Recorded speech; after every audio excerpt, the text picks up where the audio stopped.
సిద్ధలలో నూనెను సిద్ధముగా చేసుకో, రాజు రానయ్యున్నాడు.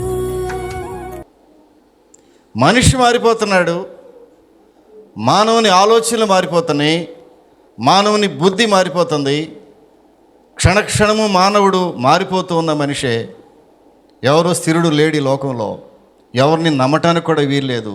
అందుకని ఏ సహోదరుని నమ్మవద్దు అని అనుకుంటుని అన్నాడు భక్తుడు. దావీదు గారు అంటాడు, ఏ సహోదరుని నమ్మకూడదని అనుకుంటుని హృదయంలో. అవును, కరెక్ట్ అది. ఎందుకంటే మానవుడు నమ్మదగినవాడు కాదు, మనము నమ్మదగని వారు అయినప్పటికీ ఆయన నమ్మదగినవాడు అంటాడు భక్తుడు. మానవుడు మారిపోతున్నాడు ప్రియులరా. మానవుణ్ణి నమ్మటానికి నమ్మశక్యం లేని మానవుడు ప్రియులరా. అది ఎంత నిజమో దేవుడు చేసిన ఈ సృష్టి యావత్తు కూడా మారిపోబోతుంది. ఏది శాశ్వతం కాదు. అందుకంటాడు, ఈ లోకమును అనుభవించువారు అమితముగా అనుభవింపనట్లు ఉండవలెను. ఇది నాది, ఇల్లు నాది, ఈ ప్రాపర్టీ నాది, ఆస్తి నాది, ఉద్యోగము నాది, వ్యాపారము నాది, అన్నీ నావే. మానవునికి ఎన్ని ఆశలో చెప్పలేం. అత్యాశపరుడు మానవుడు. అందుకే భక్తుడు అన్నాడు, అనుభవించు కానీ అమితముగా అనుభవించినట్టు ఉండొద్దు లోకాన్ని, ఎందుకంటే అది ఒకరోజు వెళ్ళిపోతుంది. నీ ఆస్తిని అనుభవించు కానీ అమితముగా అనుభవించవద్దు, దాని మీద మనసును కేంద్రీకరించవద్దు, ఎందుకంటే అది ఎప్పుడు వెళ్ళిపోద్దో తెలియదు నీకు అని తెలిసి కూడా నీ మనసంతా నీ ఆస్తి మీదే, నీ మనసంతా నీ ప్రాపర్టీ మీదే, నీ మనసంతా నీకున్న బ్యాక్గ్రౌండ్ మీదే ఉంటుంది. మానవుడు దేవుడు భక్తుడు అంటున్నాడు, ఏలయనగా ఈ లోకపు నటన గతించుచున్నది. ఈ లోకమంతా నటన, లోకమే నటనాలయం అంటాడు. లోకమే నటనాలయం, జీవితమే రంగుల వలయం. ఈ లోక నటన గతించుచున్నది. భక్తుడు అంటున్నాడు చూడండి, 2వ కొరింథీయులకు రాసిన పత్రికలో, అక్కడే పక్కనకి వెళ్ళండి, 2వ కొరింథీయులకు రాసిన పత్రిక. ఈ రెఫరెన్స్లను దయచేసి నోట్ చేసుకుంటే ఇంటికి వెళ్ళి మీరు చాలా వివరంగా చదువుకోవచ్చు ప్రియులారా. 4వ అధ్యాయం 2వ కొరింథీ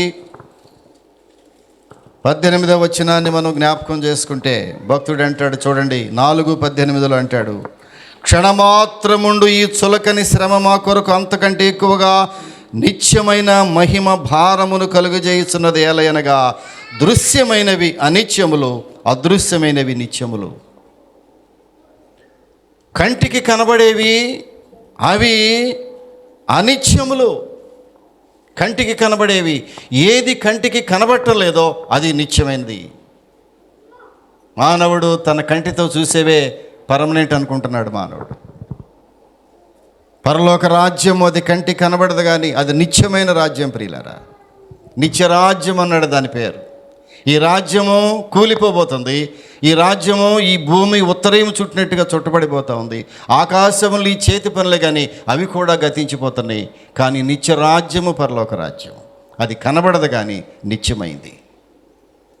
ఏవి దృశ్యమైనవో అది అనిత్యమైంది, ఏది అదృశ్యమైనవో అవి నిత్యములు. ఇది అర్థం చేసుకోవాలి మనుషులు ప్రియులారా. దేని కొరకు ఆరాటపడుతున్నాడు మనుషుడు. మళ్ళీ చూసినట్లయితే ప్రియులారా, 2వ పేతురు గారు కూడా మాట్లాడాడు చూడండి. పేతురు రాసిన పత్రిక 2వ పత్రిక 3వ అధ్యాయము 10వ వచనంలోకి వెళతారా? 10వ వచనం చూద్దాం. అయితే ప్రభు దినము దొంగ వచ్చినట్లు వచ్చును, ఆ దినమున, దయచేసి చూడండి బైబిల్ని, ఆకాశములు మహాధ్వనితో గతించిపోవును, పంచభూతములు మిక్కటమైన వేండ్రములతో లయమైపోవును, భూమియు దాని మీదనున్న కృత్యములు కాలిపోవును. బైబిల్ నిజం చెప్తా ఉంది ప్రియులారా, అబద్ధం ఆడదు బైబిల్ అనగా దేవుని మాట. ఇది స్వచ్ఛమైన మాటలు, దేవుని మాటలు అబద్ధము కాదు. దేవుని మాటలు నిత్యమైనవి, పర్మనెంట్ మాటలు ఇవి. అందుకే దీన్ని పరిశుద్ధ గ్రంథం అన్నారు. ఏమన్నాడు తెలిసిన? భూమి కాలిపోవును. జరగబోతా ఉంది ప్రియులారా. భూమియు దాని మీద ఉన్న కృత్యములు కాలిపోవును, పంచభూతములు లయమైపోవును. అన్నీ కూడా అనిశ్చితమైనవే. ఏది పర్మనెంట్ లేదు ఈ లోకంలో. నువ్వు ఏది సంపాదించినా అది పర్మనెంట్ కాదది. ఒకడు తన ఆస్తిని ఆ 2 కళ్ళతో చూడడానికి తప్ప దేని పనికి వస్తుంది అంటాడు. దాని అర్థం ఆస్తి సంపాదించుకోవద్దని కాదు దేవుడు అనేది. నీవు ఆస్తిని కూడబెట్టుకున్నప్పుడు అది నీ రెండు కళ్ళతో చూడడానికే తప్ప కుర్చీలో కూర్చుని ఆస్తినంతా జాగ్రత్తగా చూసుకుంటుంటే దానికే ఉపయోగపడేది అది. దానికి మించి దేనికి ఉపయోగం లేదు. ఎందుకనంటే దేవుడు తన చేతులతో చేసిన సృష్టి కూడా ఒక దినమున లయమైపోబోతోంది. మానవుడు అనిశ్చితమైన వాడే, దేవుడు చేసిన సృష్టి అనిశ్చితమైందే, అది కూడా టెంపరీ. భూమి పర్మనెంట్ అనుకుంటున్నావా? ఆకాశములు శాశ్వతమైనవి అనుకుంటున్నావా? సూర్యుడు, చంద్రుడు, నక్షత్రములు శాశ్వతమే అనుకుంటున్నావా? బైబిల్ చెప్తా ఉంది పంచభూతములు లయమైపోవును. బైబిలేనా మాట్లాడేది నేను? పంచభూతములు లయమైపోవును, భూమి కాలిపోవును. ఒకవేళ ఇదేదో కనికట్టు కథలు చెప్పే మాటలు కాదు ఇవి ప్రియులారా, పురాణంలో చెప్పే మాటలు ఇవి కాదు. ఇవి దేవుని యొక్క నోటి మాటలు, పరిశుద్ధాత్మ సహాయంతో రాయబడిన మాటలనే పేతురు గారు రాస్తున్నాడు. భూమి లయమైపోబోతా ఉంది, లయమైపోతా. అక్కడే పక్కన వెళ్ళండి, ప్రకటన గ్రంథంలోకి వెళ్ళి చూస్తే ఒక మాట మీకు జ్ఞాపకం చేయడానికి ఇష్టపడుతున్నాను నేను. ప్రకటన గ్రంథం 21వ అధ్యాయము 1వ వచనం చూడండి దయచేసి ప్రియులరా. అంతటా నేను క్రొత్త ఆకాశమును క్రొత్త భూమిని చూచితిని, మొదటి ఆకాశము మొదటి భూమి గతించిపోయెను. వినాలి జాగ్రత్తగా దేవుని వాక్యాన్ని ప్రియులరా. నిజమైన వాక్యము ప్రకటించబడుతూ ఉంది. బైబిల్లో వాక్యం ఏ మానవులు చెప్పిన మాటలు కాదు ఇవి. మొదటి ఆకాశము మొదటి భూమి గతించిపోబోతుంది. ఆ ప్లేస్లో క్రొత్త ఆకాశము క్రొత్త భూమి దేవుడు మొలిపించబోతున్నాడు. ఇదేది కూడా శాశ్వతమైంది కాదు ప్రియులరా, ఏది కూడా శాశ్వతమైంది కాదు. ఇక్కడ ఎంత బాధతో రాస్తున్నాడంటే కీర్తనకారుడు, తన జీవితంలో బలహీనత, కష్టము, అనిశ్చితమైన పరిస్థితి. ప్రతి వారి జీవితంలో అనిశ్చితమైన పరిస్థితులు ఏర్పడతాయి. ప్రతి వారి జీవితంలో వేదనకరమైనటువంటి పరిస్థితులు ఏర్పడతాయి. ప్రతి వారి జీవితంలో ఒక రోజున కన్నీరు ఏర్పడుద్ది. అటువంటి సమయంలో ఆలోచిస్తే ప్రభువా ఈ జీవితం ఎంత అనిశ్చితమైంది, ఎంత టెంపరీ మానవుని జీవితం. దీని కొరక నేను ఆరాటపడేది, ఈ టెంపరీ జీవితం కొరక ఇంత ప్రయాసపడేది, ఇంతలో కనబడి అంతలో మాయమైపోయే ఈ జీవితాల కొరక ఈ పర్మనెంట్ కన్స్ట్రక్షన్లు ఇవన్నీ దేనికి ప్రభువా? ఇవన్నీ భూమే చుట్టబడిపోతూ ఉంటే, ఆకాశమే రాలిపోతూ ఉంటే, సూర్యచంద్రుల నక్షత్రాలు రాలిపోతూ ఉంటే నా జీవితం ఏ పాటిది అని ఆలోచించి ప్రియులరా, దావీదు భక్తుడు ఇక్కడ ఏం రాస్తున్నాడు తెలిసిన? ఒక మాట అడిగాడు దావీదు భక్తుడు. ఏమన్నాడంటే, ప్రభువా ఈ పరిస్థితుల్లో నన్ను మధ్యలోని తీసుకెళ్ళొద్దయ్యా, నా జీవితం మీద కొంచెం ఆశ నాకు మిగిలి ఉంది. ఏమన్నాడు చూడండి అక్కడ, చూడండి మరొకసారి చూద్దాం. 102వ కీర్తనలోకి వెళ్ళండి దయచేసి. మళ్ళీ 102వ కీర్తనలో ఏమన్నాడు దావీదు భక్తుడు? ఏమన్నాడు చూడండి. నేను ఇలాగూ మనవి చేసి తిని. దావీదు భక్తుడు ఈ నేపథ్యంలో ఒక చిన్న మనవి చేశాడు ప్రభుకి. ఏమనంటే, ప్రభువా నా దినముల మధ్యను నన్ను కొంచుపోకుము. సడన్గా అర్ధంతరంగా నా జీవితంలో మధ్యలోనే నన్ను తీసుకెళ్ళొద్దు ప్రభువా, నాకు ఇంకా కొంచెం సమయం కావాలి. చాలామంది అడుగుతారు చూడు, ప్రభువా ఇంకొక 10 సంవత్సరాలు బ్రతికించవా, ఇంకొక 20 సంవత్సరాలు బ్రతికితే మా మనవాళ్ళ పెళ్ళిళ్ళు మనవరాళ్ళ పెళ్ళిళ్ళు కూడా చేసేస్తాను ప్రభువా. ఎంత ఆశో మానవుడికి కదా, మానవుడు ఆశాజీవి. నేను చాలాసార్లు అంటూ ఉంటాను, మా మనవరాళ్ళ పెళ్ళిళ్ళు నేనే చేయాలి. పాస్టమ్ గారు అంటది, ఎంత ఆశ అండి మీకు జీవితం మీద. కాదమ్మా వాళ్ళ పెళ్ళిళ్ళు నేనే చేయాలి నేను. అంటే ఎన్ని సంవత్సరాలు బతుకుదామని ఊరికే జోక్గా అంటది నన్ను, ఎన్ని సంవత్సరాలు బతుకుదామని. ప్రియులారా, మానవునికి ఎంత ఆశ జీవితం మీద. అదే ఆశ దావీదు భక్తుడు మాట్లాడుతున్నాడు, ప్రభువా నన్ను మధ్యలో తీసుకెళ్ళొద్దు, కొంచెం దయచేసి నా ఆయుష్ని కొంచెం పెంచు. ఎందుకంటే నేను చేయవలసిన పనులు కొన్ని ఉన్నాయి. చాలామంది అనరు, అమ్మ ఇల్లు కడితే కానీ నేను వెళ్ళనయ్యా, ఇల్లు కట్టేదాకా నేను బతికించు ప్రభువా, నన్ను మా పిల్లల పెళ్ళిళ్ళు అయ్యేదాకా బతికించు అయ్యా, మా ఆస్తిని కొంచెం పెంచి ఒక 10 ఎకరాలు కొనే వరకు నన్ను అట్టిపెట్టయ్యా అని కొంతమంది దేవుణ్ణి బ్రతిమాలి ప్రార్థన చేసుకుంటారు. నేను అలా చేయను ప్రార్థన ప్రియుల. నా ప్రార్థన ఎలా తెలిసినా, ప్రభువా నీ చిత్తమైతే నా ఆయుష్ని పొడిగించు, నీ చిత్తమైతే నా ఆయుష్ని పొడిగించి, ఎందుకంటే నా కాలగతులు నీ వశములో ఉన్నాయి. నీ కాలగతులు దేవుని వశములో ఉన్నాయని మర్చిపోవద్దు దయచేసి. నీ ఆరోగ్యము, నీ కాలగతులు డాక్టర్ల చేతిలో లేవని గ్రహించాలి దయచేసి. నీ ఆరోగ్యం మందుల్లో లేదని గ్రహించాలి దయచేసి. ఈ వాక్యం వింటున్నటువంటి సహోదరి సహోదరుడా, దావీదు భక్తుడు అంటున్నాడు, నన్ను మధ్యలో తీసుకెళ్ళొద్దయ్యా. నా లైఫ్ స్పాన్ ఎంత ఉందో ఆ స్పాన్ అంతా కూడా నా జీవితాన్ని అట్లా కొంచెం అట్టిపెట్టి నన్ను. నేను చేయాల్సిన చాలా కార్యక్రమాలు ఉన్నాయి. ప్రియులారా, నీవేమనుకుంటున్నావో నాకు తెలియదు. నువ్వెంత ఆయుష్ని అడుగుతున్నావో ప్రభువు నాకు తెలియదు. ఒక ఆయనకు ఆయుష్ ఇచ్చాడు కదా, ఆయుష్ ఇచ్చి ఇంకా నీకు 15 సంవత్సరాలు పొడిగించానయ్యా. ప్రభువా, నీవు నాకు 15 సంవత్సరాలు పొడిగించినట్లుగా ఒక ఆధారం చూపిస్తావా? ఒక ప్రూఫ్ ఏమైనా ఇవ్వగలవా? దేవుడు ప్రూఫ్ ఇచ్చాడు. చూడు, నీకు ప్రూఫ్ చూపిస్తున్నాను. అది కనుక జరిగిందంటే నీకు 15 సంవత్సరాలు వచ్చేసినట్టే. నీవు అడిగితే నీ ఆయుష్ని దేవుడు పెంచుతాడు. నీవు అడిగితే నీ ఆరోగ్యాన్ని దేవుడు బలపరుస్తాడు. నీవు అడిగితే నీకు సంతోషాన్ని పుష్కలంగా ఇచ్చే దేవుడు ఆయన. అడగాలి దేవుణ్ణి. చాలామంది అడగరు దేవుణ్ణి. ఆయుష్ కూడా అడగండి, ప్రభువా ఇంకొంచెము కొన్ని సంవత్సరాలు నన్ను ఉంచు ప్రభువా, నా కుటుంబానికి నా సర్వీసులు అవసరం ఉంది, నా బిడ్డలకు నా జీవితం అవసరం ఉంది, ఇంకొంచెం. నేను చాలాసార్లు కొంతమంది గురించి ప్రార్థన చేస్తుంటా, కొన్ని కుటుంబాలను దృష్టిలో పెట్టుకుని. ఆశ్చర్యకరుడు మన దేవుడు, ఆయుష్ను పొడిగించేవాడు, ఆరోగ్యమునిచ్చే దేవుడు ఆయన. డాక్టర్లు నమ్ముకుని వెళ్ళారు, డాక్టర్లు ఏమీ చేయలేకపోయారు. ఎంత ఆశ్చర్యకరుడు మన దేవుడు. నీ ప్రార్థన వినే దేవుడు. అందుకే నీతిమంతుల ప్రార్థన బహుబలము గలదై ఉంటుందంట. చాలామంది ప్రార్థన మీద నమ్మకం లేక ప్రార్థన నమ్మరు. కొంతమంది ప్రార్థన చేస్తారు కానీ నమ్మరు. తెలుసా, ప్రార్థన బలమైందమ్మా, ప్రార్థన అద్భుతాలు చేస్తుందమ్మా. నమ్మండిరా మీరు. ప్రార్థన నమ్మాలి మీరు, మనుషులు నమ్మద్దు. ప్రార్థన నమ్మండి. నీ ప్రార్థన అద్భుతాలు చేస్తుంది అంతే. నీవు ఎవరైనా సరే, హూఎవర్ యు ఆర్. నేను పాపిని కదా, నా ప్రార్థన వింటాడు దేవుడు. తప్పకుండా వింటాడు దేవుడు ఈ ప్రార్థన. పాపుల ప్రార్థన ఆలకించడానికి ప్రభు వచ్చాడు. నీతిమంతుల ప్రార్థన అక్కర్లేదు ఆయనకి.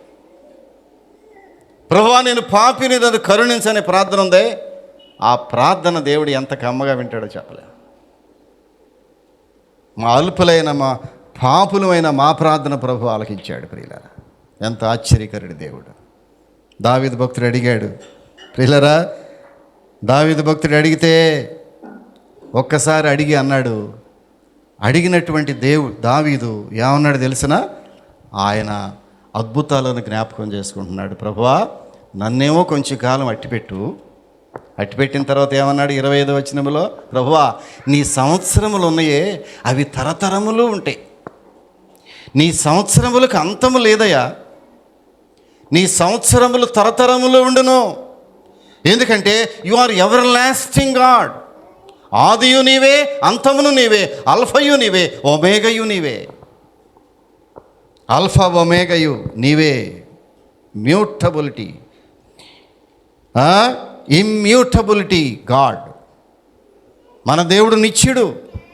ఆయన సంవత్సరములు తరతరములు ఉండును, మార్పు లేని దేవుడు. ప్రియులారా, మలాకి గ్రంథంలోకి వెళితే, మలాకి గ్రంథంలో ప్రియులారా దేవుడు మాట్లాడుతూ, మలాకి గ్రంథము దయచేసి చూడండి, 3వ అధ్యాయం 6వ వచనం చూస్తే, మలాకి గ్రంథంలో ఒకసారి చదివి నాకు వినిపించండి దయచేసి. మార్పు లేని దేవుడను, మార్పు లేనిటువంటి దేవుడను. 3వ అధ్యాయం 6వ వచనం. ప్రియులరా, యెహోవానైన నేను మార్పు లేనివాడను. ఆకాశములు మారిపోతున్నాయి, మానవుడు మారిపోతున్నాడు, సృష్టి మారిపోతూ ఉంది. ప్రియులరా, పరిస్థితులు మారిపోతున్నాయి, అన్నీ మారిపోతున్నాయి. కానీ యెహోవానైన నేను మార్పు లేనివాడను. ఆయన పర్మనెంట్ దేవుడు. ఆయన నిన్న నేడు నిరంతరము ఒకే రీతి ఉన్న దేవుడు ఆయన. అది జ్ఞాపకం చేసుకుంటూ దావీదు భక్తుడు అంటున్నాడు, ప్రభువా నీ సంవత్సరములకు అంతము లేదయ్యా. నీ సంవత్సరములు తరతరములు ఉండును, తరతరములు ఉండును. నీ సంవత్సరములు తరతరములు ఉండును. అప్పుడు మాట్లాడుతూ అంటాడు, ఒక్కసారి దేవుడు చేసినటువంటి ఆ సృష్టిని జ్ఞాపకం చేసుకున్నాడు. ఎప్పుడైనా సృష్టిని చూసారా బయటికి వెళ్ళి? ఎప్పుడైనా పొద్దున్నే వాకింగ్కి వెళ్తే దేవుడి సృష్టి అంతా కనిపిస్తుంది ప్రియులారా. ఆ సృష్టిని చూసి అంటున్నాడు, అయ్యా భూమి మారిపోతుంది, ఆకాశములు కరిగిపోతున్నాయి, సృష్టి మొత్తం మార్పు చెందుతుంది. ఏమన్నాడు చూసావా? ఆకాశములు నీ చేతి పనులే, అవి నశించిపోతున్నాయి, కానీ ప్రభువా నీవు నిలిచి ఉందువు. Praise the lord. నీవు నిలిచి ఉందువు. మన దేవుడు నిత్యుడైనటువంటి దేవుడు, నిత్యుడగు తండ్రి, నిత్యుడగు తండ్రి. ఆయన మార్పు లేనివాడు. అదే మన ధైర్యమే. వాళ్ళ మనుషులు మారినా నా దేవుడు మారడు, పరిస్థితులు మారిపోయినా నా దేవుడు మారడు, ఆస్తులు కరిగిపోయినా నా దేవుడు నిత్యం ఉండే దేవుడు. ఆయన చాలు, ఆయన ఉంటే నాకు ఇంకేం కావాలి? ఆయన ఎల్లప్పుడూ నాతో ఉండే దేవుడు. ఆయన ఆయన ఆయన ఏమన్నాడు? నీవు నిలిచి ఉందువు, అవన్నీ వస్త్రములే పాతగిలను. ప్రియులరా, ఒక వస్త్రం పాతబడిపోతే ఎట్లా మార్చివేస్తామో ఆకాశము మార్చివేయబడుతుంది, భూమి లయమైపోబోతూ ఉంది, చంద్ర నక్షత్రములు రాలిపోబోతున్నాయి. కానీ దేవుడు అంటున్నాడు, నీవు ఏకరీతిగా ఉండు వాడవు. 27వ వచనం చూడండి దయచేసి. నీవు ఏకరీతిగా ఉండు దేవుడవు, ఏకరీతిగా ఉండు దేవుడవు. నీ సంవత్సరములకు అంతము లేదు.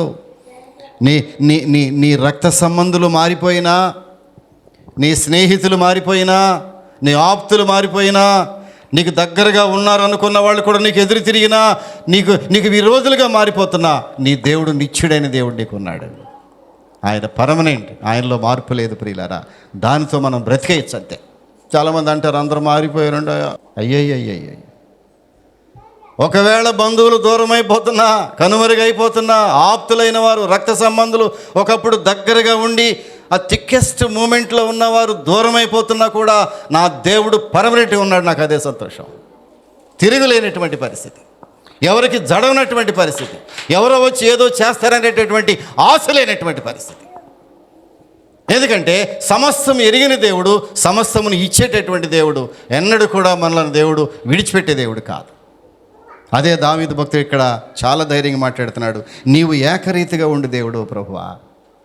ఒకవేళ సముద్రములు గతించిన, ఆకాశములు చుట్టబడిన, భూమి చుట్టబడిన, ఆకాశంలో ఉన్నటువంటి ఆ యొక్క మిక్కిలి వేండ్రముతో గతించిపోయినా, నా నమ్మకం నీ మీద పెట్టుకున్నాను ప్రభువా. నీవు కదలనటువంటి దేవుడు, స్థిరుడైన దేవుడు అని. మీరు ఎక్కడికి వచ్చారు? ఒక స్థిరమైన దేవుని దగ్గరికి వచ్చారు.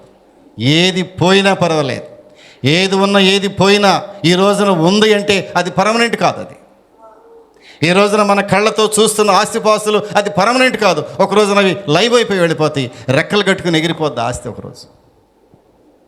నీవు నమ్ముకున్న దేవుడు ఉన్నాడే, ఎన్నడూ కదలనటువంటి దేవుడు పిల్లలు, ఎన్నడూ కదలనటువంటి దేవుడు. ఎంత గట్టి దేవుణ్ణి పట్టుకున్నాం మనం, ఎంత నమ్మకమైన దేవుణ్ణి పట్టుకున్నాం మనం. ఈ రోజున ఈ వయసులో నాకున్న ఒకే ధైర్యము, కదలనటువంటి దేవుడు నాకున్నాడు. నా కుటుంబాన్ని పోషిస్తున్న దేవుడు. కిందకే రండి, బ్రహ్మాండమైన మాట ఉంది. నీ సంవత్సరములు నీవు ఏకరీతిగా ఉందువు. 27, 28 వచనాలు కంటతో పెట్టి గుండెలు రాసుకుండా 2 మాటలు ప్రియులారా. ఏమన్నాడు తెలిసిన? చూడండమ్మా. నీవు ఏకరీతిగా ఉండువాడవు, నీ సంవత్సరములకు అంతము లేదు, నీ సంవత్సరములకు అంతము లేదు, నీవు నిత్యము ఉండేటటువంటి దేవుడు అని ఆ చివర్లు అంటాడు ప్రియులరా. ఆఖరి మాట, దాని కొరకే ఈరోజు వాక్యాన్ని తీశాను ప్రియులు. నన్ను చదవనే ఉండమ్మా. ఆఖరి మాట చూడండి. నీ సేవకుల కుమారులు నిలిచి ఉందురు, నీ సేవకుల కుమారులు నిలిచి ఉందురు, నీ సంతానము నీ సన్నిధిని స్థిరపరచబడును. ఎంత ధైర్యమైన మాట ఇది. ఆకాశములు గతించినా నీ సంతానాన్ని దేవుడు స్థిరపరుస్తాడు. అది ఈరోజు ప్రతి కుటుంబానికి దేవుడిచ్చే వాగ్దానం. అదే ప్రియులారా. పరిస్థితులు మారిపోయినా, కొన్నిసార్లు మన ఇంటిలో పరిస్థితులు చూసినప్పుడు మిక్కిలి భయపడతాం మనం. అయ్యో ఏంటి పరిస్థితులు చక్కబట్టలేదే, ఆరోగ్యం కుదుటపడటం లేదే, ఆర్థిక పరిస్థితులన్నీ ఎక్కడ వేసినా అక్కడే ఉన్నాయే, ఏమి మార్పు కనపడట్లేదు ఈ కుటుంబంలో అని ఒకవేళ నువ్వు వేదన పడుతూ ఉన్నా కూడా దేవుడు ఒక వాగ్దానం ఇస్తున్నాడు ఈ రోజున.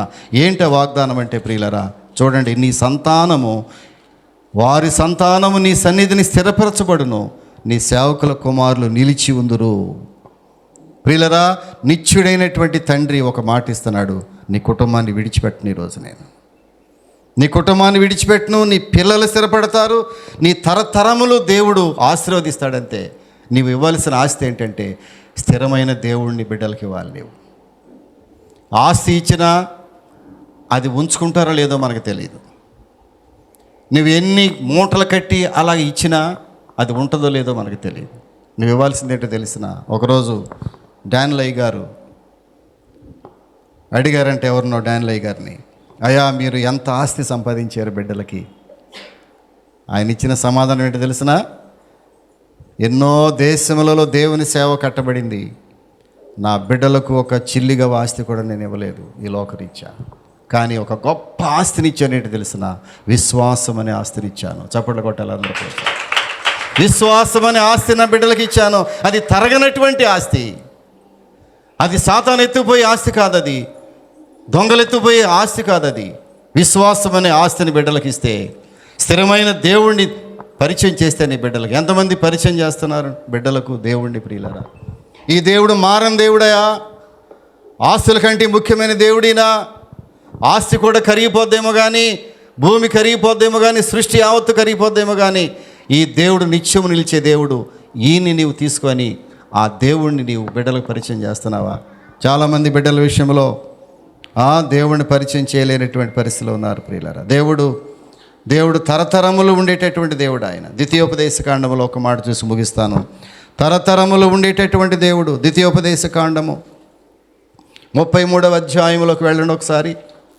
ద్వితీయోపదేశకాండం 33వ అధ్యాయము 27వ వచనం చూద్దాం. 27వ వచనము దయచేసి చూడండి, దయచేసి. శాశ్వతుడైన దేవుడు నీకు నివాస స్థలము, నిత్యముగా ఉండు బాహువులు నీ క్రింద నుండును. ఆయన నీ ఎదుట నుండి శత్రువులను వెళ్ళగొట్టి నశింపచేయును అనెను. శాశ్వతుడైనటువంటి దేవుడు. నీవు ఆరాధించే దేవుడు ఎవరో తెలిసినా శాశ్వతమైన దేవుడు. ఆయన ఒకరోజు కనబడి ఒకరోజు మరుగైపోయే దేవుడు కాదు. నిత్యము నీతో ఉండే దేవుడు ఆయన. నా ఆత్మ నిత్యము మీతో ఉంటుంది అన్నాడు, ఎల్లప్పుడూ మీతో ఉంటుంది. శాశ్వతమైనటువంటి దేవుడు. ఆ దేవుడేనా? తరతరములు ఉండే దేవుడు. అది కూడా చూడండి ఒకసారి, ఇంటికి వెళ్ళి చదువుకోండి. కీర్తనకారుడు రాస్తాడు, 135వ కీర్తనలో రాస్తాడు, ఆయన తరతరములు ఉండే దేవుడమ్మా. యెహోవా ఎంత గొప్ప దేవుడు అని 135:13 వచనం అంటాడు. యెహోవా నీ నామము నిత్యము నిలుచును, యెహోవా నీ జ్ఞాపకార్థమైన నామము తరతరములు ఉండును. ఈరోజు వాక్యం ఏంటి తెలిసిన, మన దేవుడు స్థిరమైన దేవుడు.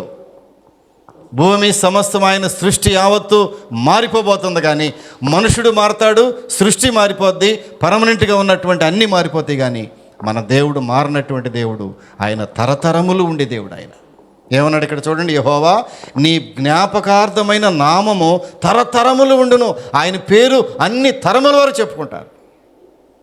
మన ముందు తరములు ఎట్లా చెప్పుకున్నారో, యాకోబు దేవుడు, ఇస్సాకు దేవుడు, అబ్రహాము దేవుడు, మన దేవుడు, మన పిల్లల దేవుడు, మన పిల్లల పిల్లల దేవుడు, వారి తరములు ఎంతకాలం ఉంటుందో అంతకాలము దేవుని యొక్క నామము తరతరములు ఉంటుంది.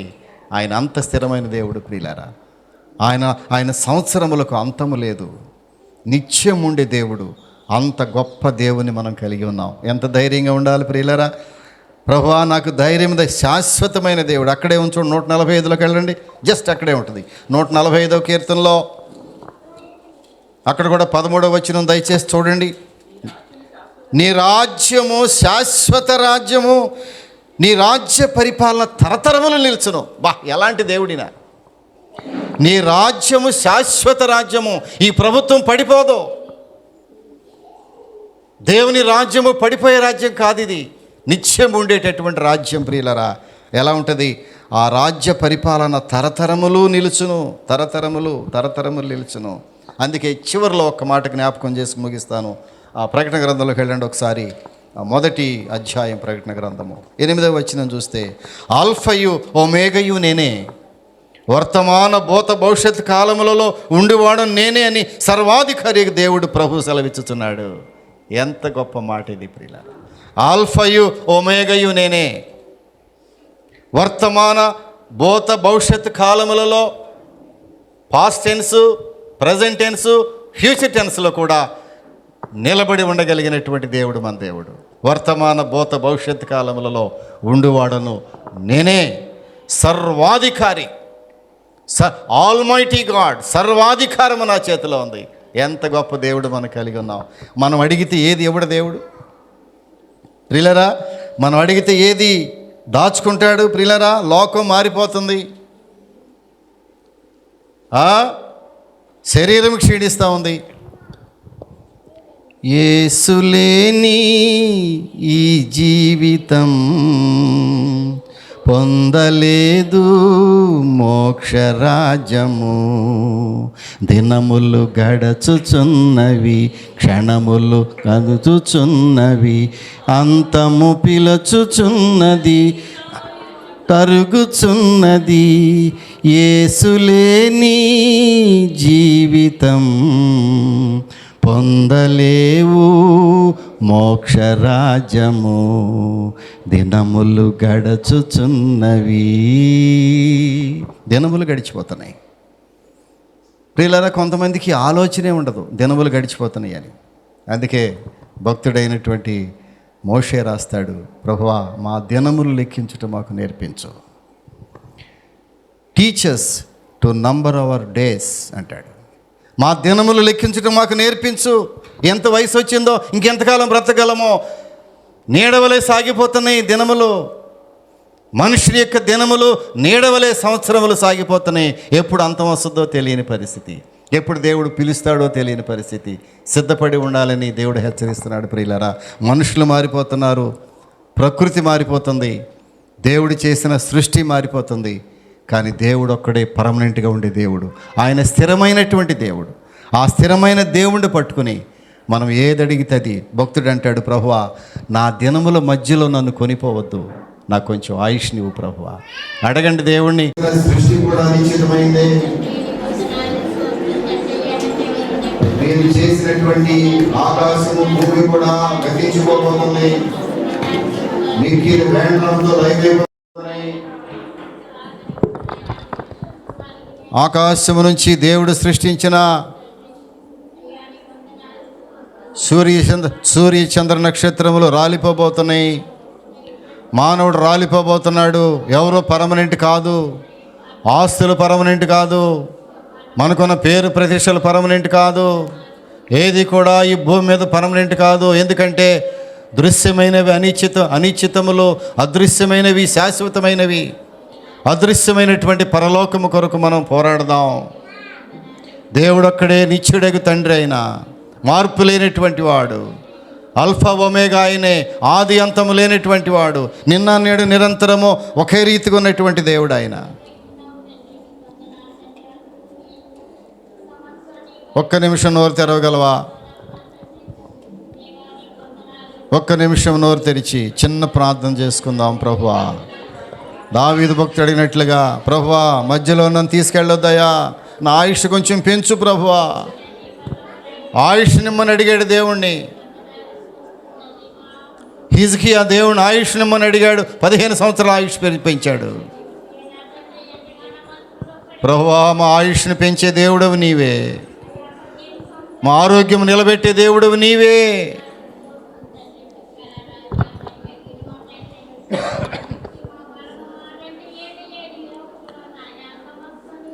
మన దేవుడు నిత్యుడగు దేవుడు, మార్పు లేని దేవుడు, పర్మనెంట్ దేవుడు. భూమి పునాదులు కదిలిపోయినా ఆయన నిత్యం ఉండే దేవుడు ఆయన. అలాంటి దేవుడిని పట్టుకొని ఎంత ధైర్యంగా ఉండాలి మనం. నా దేవుడు సజీవుడు, ఆయన నిత్యం ఉండే దేవుడు, ఏది అడిగితే అది ఇచ్చే దేవుడు ఆయన. అంత గొప్ప దేవుణ్ణి పట్టుకున్నాం మనం. ధైర్యంగా ఉందాం, భయమును పారదొలదాం. ప్రభువా నేను ఎవరికి భయపడని లోకంలో, ఏ పరిస్థితులకి భయపడను, కరువు ఖడ్గము ఏదైనా భయపడను ప్రభువా. ఎందుకంటే నీవు నా ప్రక్కనే ఉన్నావు. నిత్యుడగు దేవుడవు నీవు, పర్మనెంట్ దేవుడవు నీవు.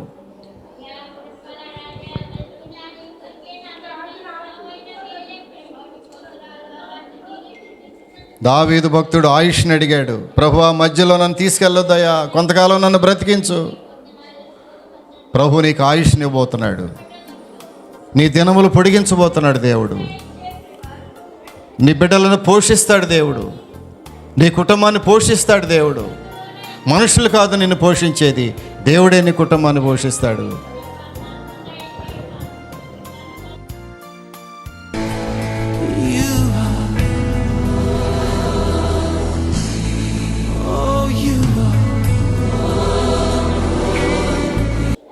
పరిశుద్ధుడైన దేవా, ప్రేమ కలిగిన స్వామి, నీ పరిశుద్ధ పాదాలకు వందనాలయ్యా. మీరు ఇచ్చిన చిన్న వాక్యాన్ని బట్టి స్తోత్రాలు. మానవుడు ఎంతగా మారిపోతున్నాడు, ప్రకృతి ఎంత మారిపోతూ ఉంది. నీ ఒక్కడివే మారనటువంటి దేవుడవు. నీ సంవత్సరములకు అంతము లేదు, నీ సంవత్సరములు తరతరములు ఉంటాయి ప్రభువా. నీవు చేసిన భూమి ఆకాశములన్నీ కూడా మారిపోతున్నాయి, కానీ నీ ఒక్కడివే మార్పు లేని దేవుడవు. మేము విన్నాం ప్రభువా. మార్పు లేని దేవుడు మేము కలిగి ఉన్నాం కాబట్టి మేము ధైర్యంగా ఉంటాక సహాయం దయచి. ఎవరు భయపడనక్కర్లేదన్నావు. పిరిగితనమైన ఆత్మ ఇవ్వలేదు మీరు ప్రభువా, ధైర్యపరిచే ఆత్మను మాకు ఇచ్చారు. అందును బట్టి స్తోత్రాలు ప్రభువా. వచ్చిన బిడ్డలు ఒక్కొక్కరిని జ్ఞాపకం చేసుకునండి. మంచి వాక్యం మాకు అందించావు ప్రభువా. మేము ఇక్కడి నుంచి ధైర్యముగా ఉండి ఆయుష్ను కూడా ఇచ్చే దేవుడు కనుక ప్రభువా, మా బిడ్డల ఆయుష్ను పెంచండి, నూతనమైనటువంటి జీవితాన్ని ప్రసాదించండి. వారి కుటుంబాన్ని, వారి బిడ్డలను పోషిస్తానని వాగ్దానం చేశావు ప్రభువా. మా బిడ్డలు, మా కుటుంబాలు ఆకలిగా ఉన్నాయన్నావు తండ్రి. మంచి ఆహారముతో, మంచి గోధుమలతో తృప్తిపరుస్తానని వాగ్దానం చేశావు. మా బిడ్డలందరికీ కూడా సంతృప్తికరమైన ఆహారం పెట్టండి. ఏ లోటు లేకుండా కృప చూపించండి. వాళ్ళ ఆయుష్ని పెంచండి. స్థిరమైన దేవుడిని కలిగి ఉన్నామనే గొప్ప గ్రహింపు, ధైర్యం బిడ్డలకు దయచేసి ఈ వాక్యానికి ముద్ర వేసి కృప చూపించమని యేసునామమున అడుగుచున్నాము తండ్రి, ఆమేన్. ప్రియులారా, మంచి వర్తమానాలు మీరు వింటున్నారు. మెర్సీ ప్రార్థన మందిరం నుండి వెలువడేటటువంటి ఈ విలువైన వర్తమానాలను మీరు విని ఆత్మీయంగా మేలు పొందుతున్నారని విశ్వసిస్తున్నాను. అనేకులు ఈ వర్తమానాలు విని ఫోన్ ద్వారా మాకు తెలియపరుస్తున్నారు. వారి ప్రార్థన అవసరతలు మాకు తెలియపరుస్తున్నారు. వారు ఆత్మీయముగా మేలు పొందుతున్న విధానాన్ని కూడా వారు ఫోన్ కాల్స్ ద్వారా నాతో నేరుగా మాట్లాడుతున్నారు. ప్రియులారా, మీలో ఎవరైనా మమ్మలను సంప్రదించాలని ఆశపడినట్లయితే మా అడ్రస్ ఒకసారి చెప్పడానికి ప్రయత్నం చేస్తున్నాను. మెర్సీ ప్రార్థన మందిరము, డోర్ నంబర్ 3-62/2, డ్రైవర్స్ నగర్, కొత్త బైపాస్ రోడ్, గుడివాడ. మా అడ్రస్ మరొకసారి, pastor reverend doctor KJ Victor Paul, mercy ప్రార్థన మందిరము, డోర్ నంబర్ 3-62/2, డ్రైవర్స్ నగర్, కొత్త బైపాస్ రోడ్, గుడివాడ. మమ్మలను సంప్రదించవలసిన ఫోన్ నంబర్లు 9398632944, 9398632944 మరియు 9398929262. దయచేసి మీ ప్రార్థన అవసరతలు మాకు తెలియచేయండి. మేము మీ కొరకు ప్రార్థన చేస్తాం.